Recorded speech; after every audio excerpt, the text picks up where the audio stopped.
Everybody, this is AJ from the Nerfherder Council, driving home from the movie theater having just seen Episode 9, The Rise of Skywalker.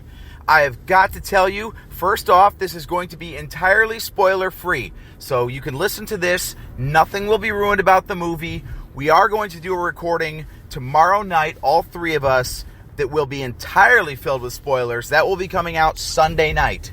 So, if you don't want the movie to be spoiled, then put pause on Sunday's episode, but you can listen to this through and through. It's going to be a quick few minutes just because I can't wait until tomorrow night to talk about this stuff.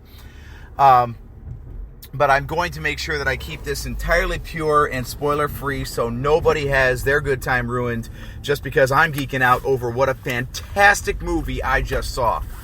Let me get something out of the way before I get into my specific thoughts. I've kind of prepped a little bit for this review by checking out other people's reviews, especially those in the UK who got to see a little earlier than the US crowd did.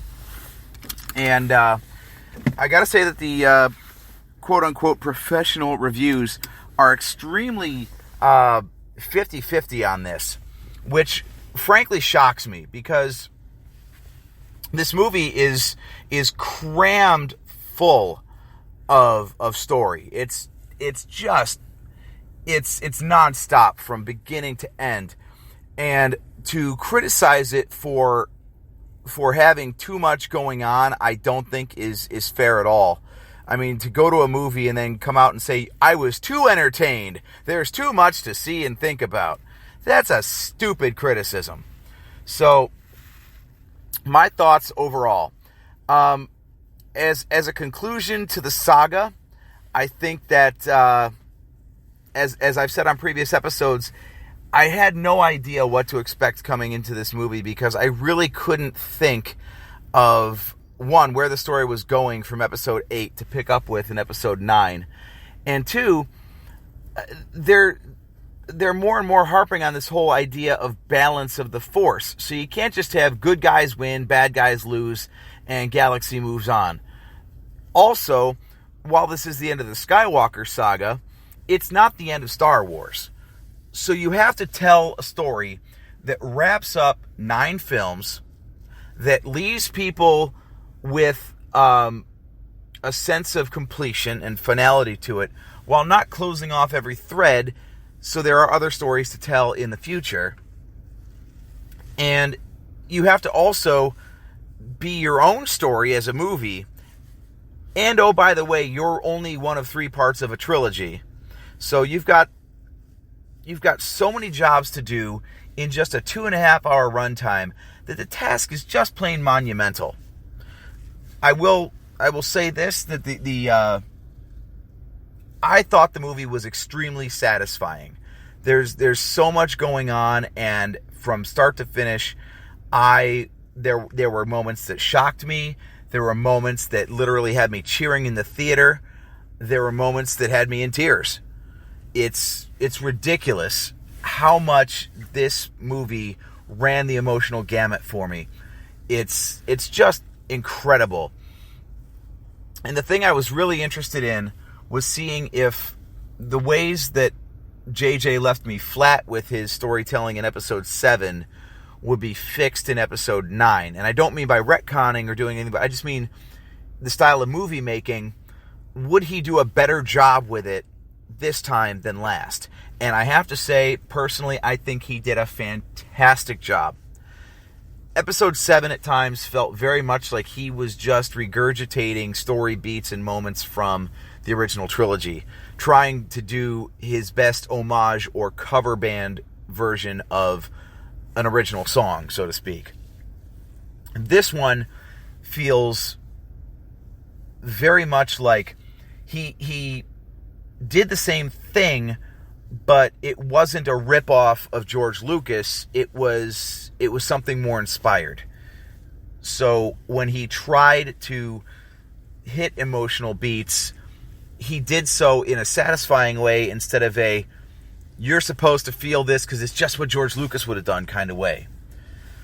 And I love that. And on top of that, he also still had to deal with episode 8, which was a completely different style of movie. And I think he did a fantastic job of balancing that as well. So overall, this movie was exactly what I hoped for, which was a blending of the best bits of 7, the best bits of 8, and a sprinkling of member berries and nostalgia for everybody who loved the first 6. So, props all around. This movie had a tremendous task ahead of it, and I can't think of a much better way than what they did with it. So, I'm gushing about it, and I'm purposely staying spoiler-free, so I'm not sure how much more I can get into, but I will say that every character had their moments in the film. There were a few characters who maybe didn't get enough moments, but when you've got a cast of characters as large as Star Wars has amassed, there's not screen time for everybody. So you're going to, like I've said on previous episodes, every time you tell one story moving forward, you're instantly going to have to rule out other stories. So if you're a fan of character A and character B gets all the spotlight this time around, you're not going to be happy. Some people who love character B and thought they didn't get enough screen time previously are going to love this one because they didn't care about the story of character A. So that's the trade-off. So you got to take the good with the bad. It's nonstop from start to finish. So anyone who wants to say, and there have been a lot of reviews that say it's almost like too fast in its pacing, I kind of agree with that. Only because there's so much going on that they either needed to do a much longer runtime for this, like an Avengers Endgame sort of thing, where they let it go 3 hours and change. Or, sad to say, as much as I love Last Jedi on its own, this could have been 2 movies on its own. There are some moments where I feel like towards the end of the movie, I was a little emotionally exhausted. So when the biggest moments, or the intended to be biggest moments, hit, they didn't hit quite so much for me because I was just exhausted from everything that came before. And that's just the fault of only having a 2.5 hour runtime to get all this stuff in. Although I can't think of anything that they could have cut out to have such a satisfying movie. So while they might have needed more screen time for certain moments, there simply wasn't more screen time to give. I don't know if stories will come out later that they intended for more. It's not really JJ's style to do a director's cut or anything like that, so we're not going to find anything like that. But I think what they did the best they could with the time allowed and the size of the story that they had to tell. So, again, massive credit to the entire cast and crew of this film. I thought it was incredible. I'm not going to go into any more details because we're going to have literally 3 years before the next film release. So there's plenty of time to unpack this.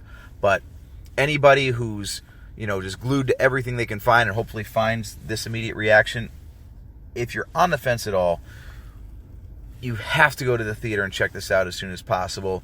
This definitely bears rewatch after rewatch after rewatch. The best summary I can give it is, even while watching it, I was aware of plot holes and I just didn't care. I bought into everything they were feeding me, and I was not bothered in the least by everything that they weren't.